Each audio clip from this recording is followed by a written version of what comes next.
Oliver twist अध्याय 42। Oliver का एक पुराना परिचित अपनी प्रतिभा के स्पष्ट संकेत देते हुए राजधानी में एक सार्वजनिक चरित्र बनता है। जिस रात नैन्सी ने मिस्टर साइक्स को सुला दिया और रोज मेली के पास अपने खुद के तय किए गए काम के लिए जल्दी से निकल पड़ी, उसी रात दो लोग लंदन की तरफ ग्रेट नॉर्थ रोड से बढ़ रहे थे। इन पर इस कहानी का ध्यान केंद्रित करना जरूरी है। वे एक पुरुष और एक महिला थे, या शायद उन्हें एक नर और एक मादा कहना बेहतर होगा, क्योंकि पुरुष उन लंबे लंबे कमजोर घुटनों वाले झुके हुए हड्डियों वाले लोगों में से एक था जिनकी उम्र का सही अंदाजा लगाना मुश्किल होता है। जब वे लड़के होते हैं तो वे अधेड़ पुरुष जैसे दिखते हैं, और जब वे लगभग पुरुष बन जाते हैं तो वे बड़े होते हुए लड़के जैसे लगते हैं। महिला जवान थी, लेकिन मजबूत और कड़ी मेहनत करने वाली, जैसा कि उसे होना चाहिए था, क्योंकि उसकी पीठ पर एक भारी गठरी बंधी हुई थी। उसके साथी के पास ज्यादा सामान नहीं था, क्योंकि उसकी कंधे पर एक डंडे से एक छोटा सा पार्सल लटका हुआ था, जो एक साधारण रुमाल में बंधा हुआ था और काफी हल्का लग रहा था। इस वजह से और उसकी असाधारण लंबाई के कारण वह बड़ी आसानी से अपनी साथी से 6-7 कदम आगे चल रहा था, और कभी-कभी वह उसे झुंझलाहट भरे सिर के झटके से देखता, जैसे उसकी धीमी चाल को कोसते हुए और उसे और तेज चलने के लिए उकसाता। इस तरह वे धूल भरी सड़क पर चलते रहे, किसी चीज पर ज्यादा ध्यान नहीं दिया, सिवाय तब जब वे मेलकोचो को शहर से बाहर जाने का रास्ता देने के लिए किनारे हो जाते। वे हाईगेट आर्चवे से गुजर चुके थे जब अगला यात्री रुका और झुंझलाहट से अपनी साथी को पुकारा, आगे बढ़ो, नहीं चल सकती क्या? कितनी आलसी हो तुम, शार्लेट। यह बहुत भारी है, मैं बता रही हूँ, महिला ने कहा, लगभग थकान से बेदम होकर उसके पास आती हुई। भारी? क्या बकवास कर रही हो? तुम्हारा काम ही क्या है? पुरुष यात्री ने जवाब दिया, अपना छोटा सा पार्सल कंधे के दूसरे तरफ बदलते हुए। ओह, फिर से आराम कर रही हो। अगर तुम किसी की भी सहनशीलता को थका न दो तो मुझे नहीं पता कि कौन करेगा। और कितना दूर है? महिला ने थकान से एक किनारे पर टिकते हुए और चेहरे से पसीना पोंछते हुए पूछा। बहुत दूर नहीं। देखो, वो लंदन की बत्तियां हैं, लंबे पैरों वाला यात्री बोला। कम से कम 2 मील दूर होंगी, महिला ने निराशा में कहा। चाहे वो 2 मील दूर हो या 20, इससे कोई फर्क नहीं पड़ता, नो क्लेपोले ने कहा, क्योंकि वह वही था। लेकिन उठो और चलो, वरना मैं तुम्हें लात मारूंगा, ये बता रहा हूं। जैसे ही नोह की लाल नाक गुस्से से और लाल हो गई, और जैसे ही वह सड़क पार करते हुए अपने शब्दों को पूरा करने के लिए तैयार हुआ, महिला बिना कुछ कहे उठ खड़ी हुई और उसके बगल में चलते हुए आगे बढ़ी। तुम रात को कहाँ रुकने का इरादा रखते हो, नोह? उसने कुछ 100 गज चलने के बाद पूछा। मुझे कैसे पता? नोह ने जवाब दिया, जिसका मूड चलने के कारण काफी बिगड़ चुका था। उम्मीद है पास में, शार्लेट ने कहा। नहीं, पास में नहीं, मिस्टर क्लेपोले ने जवाब दिया। वहां नहीं? तो इसके बारे में सोचना भी मत। क्यों नहीं? जब मैं कहता हूं कि मैं कोई काम नहीं करने वाला हूं, तो वह काफी है, बिना किसी क्यों या क्योंकि के, मिस्टर क्लेपोले ने गरिमा के साथ जवाब दिया। अरे, तुम्हें इतना गुस्सा करने की जरूरत नहीं है, उसकी साथी ने कहा। कितना अच्छा होता है ना अगर हम शहर के बाहर के पहले ही सार्वजनिक घर में रुक जाते, ताकि अगर सोवरबेरी हमारे पीछे आएं, तो वे अपनी पुरानी नाक अंदर डालकर हमें वापस ले जाने के लिए हाथकड़ी लगाकर गाड़ी में डाल दें, मिस्टर क्लेपोले ने ताना मारते हुए कहा। नहीं, मैं जाऊंगा और खुद को सबसे संकरी गलियों में खो दूंगा, और तब तक नहीं रुकूंगा जब तक कि मैं सबसे छिपे हुए घर को न ढूंढ लूं।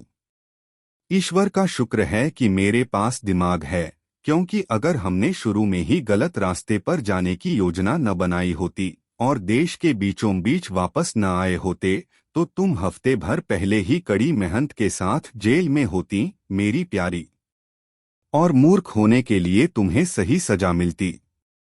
मुझे पता है कि मैं तुम्हारे जितना चालाक नहीं हूँ, शार्लेट ने जवाब दिया, लेकिन सारा दोष मुझ पर मत डालो और यह मत कहो कि मुझे जेल में होना चाहिए था। अगर मुझे होना था तो तुम्हें भी होना पड़ता। तुमने पैसे गल्ले से निकाले थे, ये तुम जानती हो, मिस्टर क्लेपोल ने कहा। मैंने तुम्हारे लिए निकाले थे, नोह प्रिय, शार्लेट ने जवाब दिया। क्या मैंने उन्हें अपने पास रखा? नोह ने पूछा। नहीं, तुमने मुझ पर भरोसा किया और मुझे उन्हें रखने दिया, जैसे कि तुम कितने प्यारे हो, शार्लेट ने कहा, उसकी ठुड्डी पर हल्के से छूते हुए और उसका हाथ पकड़ते हुए।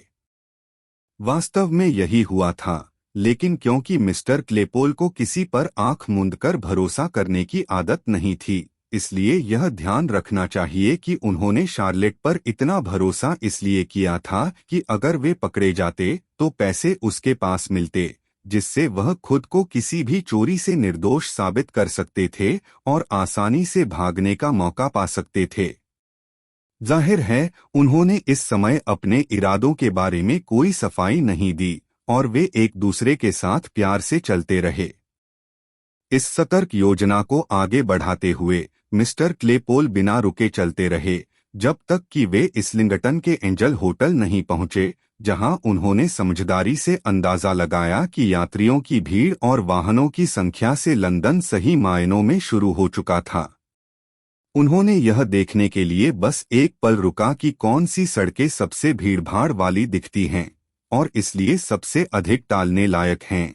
फिर वे सेंट जॉन रोड में दाखिल हो गए और जल्द ही उन गंदी और जटिल गलियों में खो गए जो ग्रेज इन लेन और स्मिथफील्ड के बीच हैं और जो लंदन के इस हिस्से को सबसे निम्न और बदहाल इलाकों में से एक बनाती हैं। इन गलियों से होकर नोह क्लेपोल चला, शार्लेट को अपने पीछे खींचते हुए, कभी किसी छोटे से पब्लिक हाउस के बाहरी रूप को देखने के लिए गटर में कदम रखते हुए, तो कभी फिर से चल पड़ते, क्योंकि कोई दिखने वाली चीज उसे यह विश्वास दिलाती कि वह जगह उसके मकसद के लिए बहुत खुली है। आखिरकार वह एक पब्लिक हाउस के सामने रुका, जो दिखने में बहुत साधारण और अब तक देखे गए किसी भी अन्य से ज्यादा गंदा था। उसने सड़क पार की और उसे दूसरी ओर से देखा, फिर बड़े गर्व से घोषणा की कि वह रात के लिए वहीं रुकेंगे। तो गठरी दे दो, नोह ने कहा, महिला के कंधे से उसे खोलते हुए और अपने कंधे पर डालते हुए, और तब तक मत बोलो जब तक तुमसे कुछ पूछा न जाए। घर का नाम क्या है? 3 क्या? क्रिपल्स, शार्लेट ने कहा। 3 क्रिपल्स, नोह ने दोहराया, और ये एक अच्छा नाम है। अब चलो, मेरे पीछे रहना और मेरे साथ साथ चलना। इन निर्देशों के साथ उसने कंधे से दरवाजा खोला और घर के अंदर दाखिल हुआ। उसके पीछे शार्लेट भी अंदर आई। बार में कोई नहीं था सिवाय एक युवा यहूदी के, जो अपनी दोनों कुहनियों से काउंटर पर झुका हुआ एक गंदा अखबार पढ़ रहा था।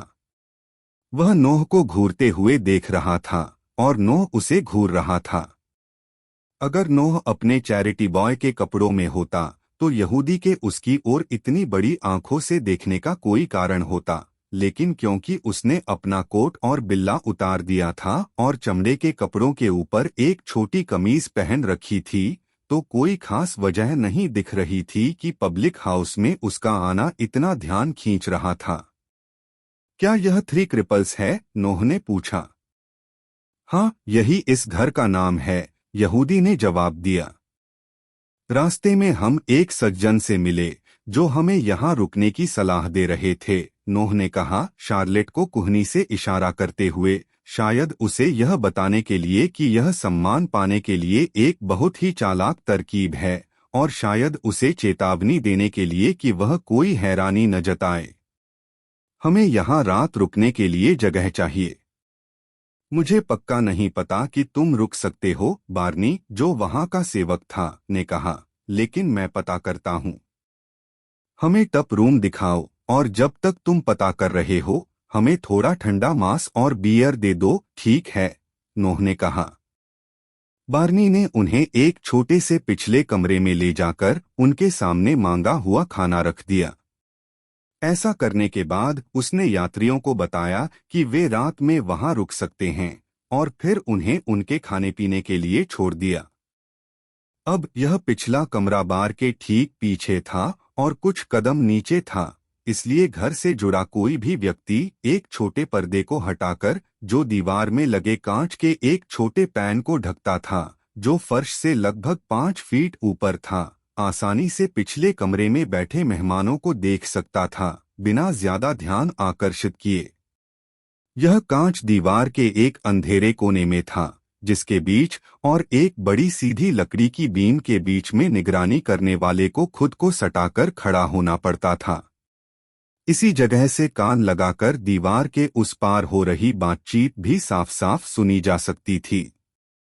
घर के मालिक ने इस छुपी हुई जगह से अपनी नजर 5 मिनट के लिए भी नहीं हटाई थी, और बार्नी ने अभी अभी अपनी सूचना देने का काम पूरा किया ही था, जब फेगिन अपने काम के सिलसिले में बार में आया और अपने कुछ शागिर्दों के बारे में पूछताछ करने लगा।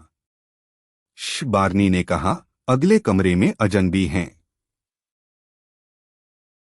अजनबी बूढ़े आदमी ने फुसफुसाते हुए दोहराया। हाँ, और गलत लोग भी, बार्नी ने जोड़ा। गांव से हैं, लेकिन कुछ तो तुम्हारे काम के हैं, या मैं गलत हूं? फेगिन ने इस सूचना में बड़ी दिलचस्पी दिखाई। एक स्टूल पर चढ़कर उसने सावधानी से अपनी आंख कांच के पैन पर लगाई और उस गुप्त जगह से उसने देखा कि मिस्टर क्लेपोल ठंडा बीफ लेकर खा रहे थे और बियर पी रहे थे, और साथ में शार्लेट को भी थोड़ा थोड़ा दे रहे थे, जो धैर्यपूर्वक बैठी थी और उसकी मर्जी के अनुसार खा पी रही थी। आहा, उसने फुसफुसाते हुए बार्नी की ओर देखा, मुझे यह आदमी पसंद है। यह हमारे लिए फायदेमंद होगा। वह पहले ही लड़की को ट्रेन करना जानता है। बिल्कुल चुप रहो मेरी जान, और मुझे उनकी बातें सुनने दो, मुझे उनकी बातें सुनने दो। वह फिर से कांच के पैन से देखता रहा और अपना कान दीवार पर लगाकर ध्यान से सुनने लगा। उसके चेहरे पर चालाक और उत्सुक भाव थे, जैसे कोई पुराना प्रेत। तो मैंने ठान लिया है कि मैं जेंटलमैन बनूंगा, मिस्टर क्लेपोल ने अपने पैर फैलाते हुए कहा, और उस बातचीत को जारी रखा जिसका आरंभ फेगिन ने सुनने में देर कर दी थी। अब कोई पुरानी ताबूत वाली नौकरी नहीं, शार्लेट, मेरे लिए अब जेंटलमैन की जिंदगी है, और अगर तुम चाहो तो तुम भी लेडी बन सकती हो। मुझे ये अच्छा लगेगा, प्रिय, शार्लेट ने जवाब दिया, लेकिन गल्ले रोज खाली नहीं होते और लोग उसे चुपचाप लेकर भाग नहीं सकते। गल्ले की तो छोड़ो, मिस्टर क्लेपोल ने कहा, गल्लों के अलावा और भी चीजें हैं जिन्हें खाली किया जा सकता है। तुम्हारा मतलब क्या है? उसकी साथी ने पूछा। जेबें, औरतों के बैग, घर, डाकगाड़ियां, बैंक, मिस्टर क्लेपोल ने बियर उठाते हुए कहा। लेकिन तुम ये सब नहीं कर सकते, प्रिय, शार्लेट ने कहा। मैं ऐसे लोगों के साथ शामिल होने का रास्ता ढूंढूंगा जो ये सब कर सकते हैं, नोह ने जवाब दिया। वे किसी न किसी तरह हमें काम में लाएंगे। देखो, तुम तो अकेले ही 50 औरतों के बराबर हो। जब मैं तुम्हें मौका देता हूँ, तुमसे ज्यादा चालाक और धोखेबाज मैंने कभी नहीं देखा। वाह, ये सुनकर कितना अच्छा लग रहा है, शार्लेट ने कहा, और उसके बदसूरत चेहरे पर एक चुंबन जड़ दिया। अरे बस करो, इतना प्यार मत दिखाओ, वरना मैं तुम पर गुस्सा हो जाऊंगा, नोह ने गंभीरता से खुद को छुड़ाते हुए कहा। मुझे किसी गैंग का कप्तान बनना पसंद होता, और उन्हें पीटते रहना और उनका पीछा करना बिना उन्हें पता चले। यह मुझे सूट करेगा अगर इसमें अच्छा मुनाफा हो, और अगर हम किसी ऐसे आदमी के साथ जुड़ सकें, तो मैं कहता हूं कि तुम्हारे पास जो 20 पाउंड का नोट है, वह इसके लिए सस्ता सौदा होगा, खासकर जब हमें खुद नहीं पता कि इसे कैसे खर्च करें। यह राय व्यक्त करने के बाद मिस्टर क्लेपोल ने गहरे ज्ञान के साथ बियर के मग में झांका और उसके अंदर की सामग्री को अच्छी तरह हिलाने के बाद शार्लेट की ओर सिर हिलाते हुए उसने एक घूंट लिया, जिससे उसे काफी ताजगी महसूस हुई। वह दूसरा घूंट लेने की सोच ही रहा था कि दरवाजा अचानक खुला और एक अजनबी दिखाई दिया। वह अजनबी मिस्टर फेगिन था और वह काफी प्यारा लग रहा था और उसने बहुत आदर के साथ झुककर अभिवादन किया। जैसे ही वह अंदर आया और सबसे नजदीकी मेज पर बैठते हुए मुस्कुराते बार्नी से कुछ पीने के लिए ऑर्डर दिया। रात अच्छी है महोदय, लेकिन इस समय के हिसाब से ठंडी है, फेगिन ने अपने हाथ रगड़ते हुए कहा। आप गांव से आए हैं महोदय? तुम्हें यह कैसे पता? नो क्लेपोल ने पूछा। लंदन में हमारे पास इतनी धूल नहीं होती, फेगिन ने नोह के जूतों की ओर इशारा करते हुए कहा और फिर उसकी साथी के जूतों की ओर और उन दोनों के बंडलों की ओर देखा। तुम चालाक हो, नोह ने कहा। हाँ हाँ शार्लेट, यह सुनो। अरे, इस शहर में तो चालाक होना ही पड़ता है मेरी जान, यहूदी ने अपनी आवाज को गुप्त रखते हुए कहा। और यह सच है। फेगिन ने इस बात को आगे बढ़ाते हुए अपनी नाक के किनारे पर अपनी दाहिनी उंगली से हल्का सा प्रहार किया, एक इशारा जिसे नोह ने दोहराने की कोशिश की, हालांकि उसकी नाक उतनी बड़ी नहीं थी जिससे वह पूरी तरह सफल नहीं हो सका। फिर भी मिस्टर फेगिन ने इस कोशिश को अपनी राय से पूर्ण सहमति मानकर उसे लिया और बार्नी के लाए हुए पेय को काफी दोस्ताना अंदाज में उनके बीच बांट दिया। अच्छी चीज है ये, मिस्टर क्लेपोल ने होठों को चाटते हुए कहा। बहुत महंगी, फेगिन ने कहा। एक आदमी को लगातार किसी गल्ले, जेब, औरतों के बैग, घर, डाकगाड़ी या बैंक से पैसे निकालते रहना चाहिए अगर वह इसे नियमित रूप से पीता है। मिस्टर क्लेपोल ने जैसे ही यह बात सुनी, उसने घबराकर अपनी कुर्सी पर पीछे की ओर झुकते हुए यहूदी और शार्लेट की ओर डर भरी नजरों से देखा। मुझसे मत डरो मेरी जान, फेगिन ने अपनी कुर्सी को और पास खींचते हुए कहा। हाँ हाँ, यह तो अच्छा हुआ कि मैंने ही यह बात सुनी।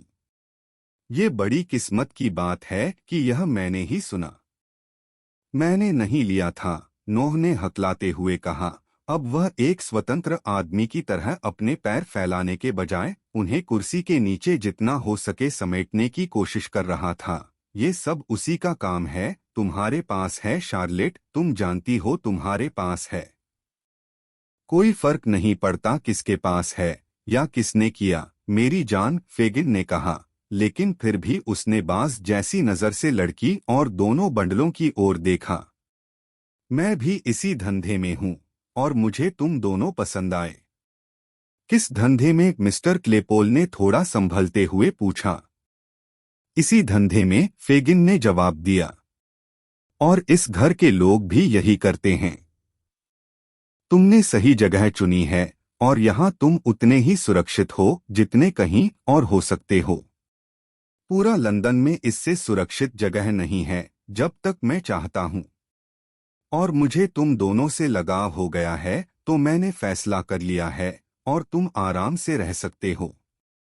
नो क्लेपोल का दिमाग तो शायद शांत हो गया हो, लेकिन उसका शरीर अभी भी बेचैन था। वह इधर उधर असहज होकर हिलता डुलता रहा और अपने नए दोस्त को मिलाजुला डर और शक भरी नजरों से देखता रहा। मैं तुम्हें और बताता हूँ, फेगिन ने कहा, लड़की को दोस्ताना सिर हिलाकर और फुसफुसाते हुए उसे भरोसा दिलाने के बाद। मेरे पास एक दोस्त है जो तुम्हारी मनचाही इच्छा पूरी कर सकता है और तुम्हें सही रास्ता दिखा सकता है, जहां तुम अपना मनचाहा काम शुरू कर सकते हो और बाकी कामों की ट्रेनिंग भी ले सकते हो। तुम तो जैसे सच में बोल रहे हो, नोह ने कहा। मुझे और कुछ बनने में क्या फायदा होगा? फेगिन ने कंधे उचकाते हुए पूछा। आओ, बाहर चलकर तुमसे एक बात करूं। इसकी कोई जरूरत नहीं है कि हम खुद को तकलीफ दें, नोह ने धीरे धीरे अपने पैर फैलाते हुए कहा। वह तब तक सामान ऊपर ले जाएगी। शार्लेट, बंडल्स का ध्यान रखना। इस आदेश को, जो बड़े ठाठ से दिया गया था, बिना किसी विरोध के मान लिया गया और शार्लेट सामान के साथ ऊपर जाने लगी, जबकि नोह ने दरवाजा खुला रखा और उसे बाहर जाते हुए देखा। वह ठीक से काबू में है ना? उसने अपनी सीट पर लौटते हुए पूछा, जैसे कोई रखवाला किसी जंगली जानवर को पालतू बना चुका हो। बिल्कुल परफेक्ट, फेगिन ने उसके कंधे पर थपकी देते हुए कहा। तुम्हारे अंदर तो हुनर है, मेरे दोस्त। अगर मेरे पास हुनर न होता तो मैं यहाँ नहीं होता, नोह ने जवाब दिया। लेकिन मैं कहता हूँ, वह वापस आ जाएगी अगर तुमने देर की। तो क्या सोचते हो? फेगिन ने कहा। अगर तुम्हें मेरा दोस्त पसंद आता तो क्या तुम उससे जुड़ना पसंद करते? क्या उसका धंधा अच्छा चल रहा है? असल बात वही है, नोह ने अपनी एक आंख दबाते हुए पूछा। धंधे की ऊंचाई पर है, कई लोग उसके साथ काम करते हैं और पेशे में सबसे अच्छी सोसाइटी में हैं। सभी पक्के शहर के लोग? मिस्टर क्लेपोल ने पूछा। एक भी देहाती नहीं, और मुझे नहीं लगता कि वह तुम्हें मेरी सिफारिश पर भी लेगा, अगर उसे इस समय कुछ सहायकों की कमी न हो, फेगिन ने जवाब दिया। क्या मुझे कुछ पैसा देना पड़ेगा? नोह ने अपनी पतलून की जेब पर हाथ मारते हुए पूछा। बिना पैसे के यह संभव नहीं है, फेगिन ने दृढ़ता से कहा। 20 पाउंड, लेकिन यह बहुत सारा पैसा है। जब वह ऐसा नोट हो जिसे तुम निकाल नहीं सकते, तो यह ज्यादा नहीं है, फेगिन ने जवाब दिया। नंबर और तारीख दर्ज कर ली गई होगी। बैंक में भुगतान रोक दिया गया होगा। आह, इसका उसे ज्यादा फायदा नहीं है। इसे विदेश भेजना पड़ेगा और वह इसे बाजार में ज्यादा बेच नहीं पाएगा। मैं उससे कब मिल सकता हूं? नोह ने संदेह से पूछा। कल सुबह। कहाँ? यहीं। नोह ने कहा। मजदूरी क्या होगी? जेंटलमैन की तरह रहने और खाने का खर्चा, पाइप और शराब मुफ्त। जो तुम कमाओगे उसका आधा, और जो तुम्हारी साथी कमाएगी उसका भी आधा, फेगिन ने जवाब दिया। यह कहना मुश्किल है कि नोह क्लेपोल, जिसकी लालच कम नहीं थी, इन चमकते हुए शर्तों पर सहमत होता या नहीं, अगर वह पूरी तरह से स्वतंत्र होता। लेकिन जब उसे यह याद आया कि अगर उसने इनकार किया तो उसका नया जानकार उसे तुरंत न्याय के हवाले कर सकता था, और ऐसी बातें पहले भी हो चुकी थीं, तो उसने धीरे धीरे सहमति दे दी और कहा कि यह उसे सूट करेगा। लेकिन देखो, नोह ने कहा, चूंकि वह काफी काम कर पाएगी तो मुझे कुछ हल्का काम करना पसंद होगा। थोड़ा फैंसी काम, फेगिन ने सुझाव दिया। हाँ, ऐसा कुछ, नोह ने जवाब दिया। क्या तुम्हें लगता है कि मेरे लिए क्या अच्छा रहेगा? कुछ ऐसा जो ज्यादा मेहनत वाला न हो और बहुत खतरनाक भी न हो, समझे? यही तो सही है। मैंने सुना है कि तुम दूसरों पर जासूसी की बात कर रहे थे, मेरे प्यारे, फेगिन ने कहा। मेरे दोस्त को किसी ऐसे की जरूरत है जो यह अच्छे से कर सके। हाँ, मैंने यह बताया था, और मुझे कभी कभी ऐसा करने में कोई आपत्ति नहीं होगी, मिस्टर क्लेपोल ने धीरे से कहा। लेकिन यह अपने आप में अच्छा पैसा नहीं देगा, समझे? यह सच है, यहूदी ने कहा, सोचते हुए या ऐसा दिखाते हुए। नहीं, शायद यह न हो। तो तुम क्या सोचते हो? नोह ने चिंतित होकर पूछा। कुछ ऐसा जो चुपके से करने का काम हो, जहां काम पक्का हो और घर पर रहने से ज्यादा जोखिम न हो। बुजुर्ग महिलाओं के बारे में क्या सोचते हो? फेगिन ने पूछा। उनकी थैलियां और पार्सल छीनने में काफी पैसा बनता है, और फिर कोने पर दौड़ जाना। क्या वे चिल्लाती नहीं हैं और कभी कभी खरोंचती नहीं हैं? नोह ने सिर हिलाते हुए पूछा। मुझे नहीं लगता कि यह मेरे काम आएगा। क्या कोई और रास्ता नहीं है? रुको, फेगिन ने नोह की गोद पर हाथ रखते हुए कहा। बच्चों का तरीका। यह क्या है? मिस्टर क्लेपोल ने पूछा। बच्चे मेरे प्यारे, फेगिन ने कहा, वे छोटे बच्चे हैं जो अपनी माताओं द्वारा काम पर भेजे जाते हैं, 6 पैसे और शिलिंग के साथ, और तरीका है बस उनका पैसा छीन लेना उनके हाथ में हमेशा होता है, फिर उन्हें गिराकर वहां छोड़ देना, जैसे कि कोई बच्चा गिर गया हो और खुद को चोट पहुंचा लिया हो। हाँ हाँ हाँ हाँ हाँ, मिस्टर क्लेपोल ने खुशी से पैर उचकाकर हंसते हुए कहा। भगवान, यही तो बात है। बिल्कुल यही है, फेगिन ने जवाब दिया। तुम्हारे पास कैम्बन टाउन, बैटल ब्रिज और ऐसे मोहल्लों में अच्छे तरीके से काम करने के लिए कई अच्छे जगहें होंगी जहां बच्चे हमेशा काम पर जाते हैं, और तुम जितने चाहो बच्चे गिरा सकते हो दिन के किसी भी समय। हाँ हाँ हाँ। इसके साथ फेगिन ने मिस्टर क्लेपोल को पहलू में ठोंका और दोनों एक लंबे और तेज हंसी में शामिल हो गए। ठीक है, नोह ने कहा जब उसने खुद को संभाला और शार्लेट वापस आई। कल हम किस समय कहें? क्या 10 बजे ठीक रहेगा? फेगिन ने पूछा, जैसे ही मिस्टर क्लेपोल ने सहमति में सिर हिलाया। मैं अपने अच्छे दोस्त को क्या नाम बताऊं? मिस्टर बोल्टर, नोह ने कहा, जो ऐसी स्थिति के लिए तैयार था। Mister Morris Bolter. यह हैं मिसेस बोल्टर। मिसेस बोल्टर की विनम्र सेवक, फेगिन ने अजीब विनम्रता से झुकते हुए कहा। मुझे उम्मीद है कि मैं उसे बहुत जल्दी और अच्छे से जान सकूंगा। क्या तुम सज्जन की बातें सुन रही हो, शार्लेट? मिस्टर क्लेपोल ने गर्जना की। हाँ नोह प्यारे, मिसेस बोल्टर ने जवाब दिया, अपने हाथ बढ़ाते हुए।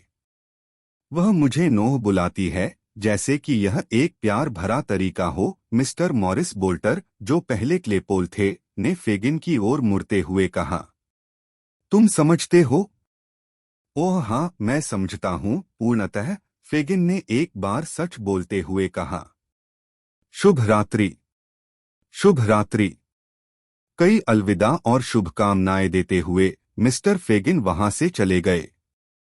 नोह क्लेपोल ने अपनी पत्नी का ध्यान आकर्षित करते हुए उन्हें बताया कि उसने क्या व्यवस्था की है, उस सभी हठ और श्रेष्ठता के साथ जो न केवल एक पुरुष के रूप में बल्कि एक ऐसे सज्जन के रूप में भी उपयुक्त था जो लंदन और उसके आसपास के बच्चों के साथ काम करने की विशेष नियुक्ति की गरिमा को समझता था।